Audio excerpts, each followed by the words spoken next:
Britons have unleashed a wave of criticism on Spain after it said it was desperate for UK tourists, with many saying the tide is clearly turning on the EU's anti-British rhetoric in the wake of Brexit. After the Spanish tourism minister issued a plea for travellers to keep the Mediterranean nation in mind when booking holidays this summer, furious Brits hit back. Some pointed out that his request was a far cry from the manner in which Britain has been treated in the months since Brexit. Responding to Tourism Secretary Fernando Valdez's plea, one Briton said, "You think that's going to happen after the treatment of Brits before and after COVID? Holidaymakers, expats, Gibraltar etc? Don't make me laugh," a second reader wrote. "Totally agree. The whole of the EU has been anti-British since we left this corrupt outfit, so let them entice other members to visit. Trouble is they don't tend to frequent the bars like we do. Hit them in the pocket.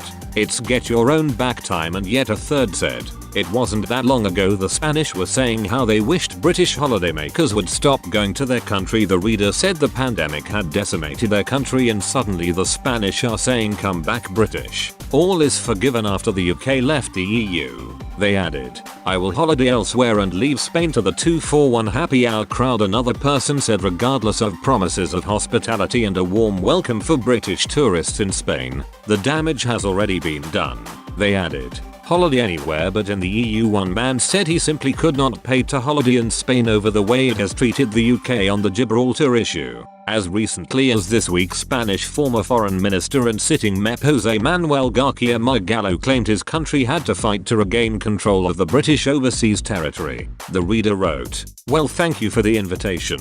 This year and for the next few years we find our desire to not support the Spanish who desperately needs our money but continue to make life hard for our expats, our exports and for Gibraltar." Another reader said rather than lying on a Spanish beach this year they would opt to have a holiday on the Rock in reference to the territory bordering Spain. And one person accused Spain of insulting the UK in Brexit negotiations by making Gibraltar an issue. In an interview with Sky News, Mr. Valdez spoke about the likelihood of Brits going to Spain this summer. He said, "We are desperate to welcome you this summer, and I think we will be ready here in Spain, and we also think that the vaccination program in the UK is going pretty well." Meanwhile, Turkey has boosted the prospect of UK holidaymakers being able to visit this summer by lifting flight restrictions. The popular tourist destination announced it has ended its ban on direct flights from the UK.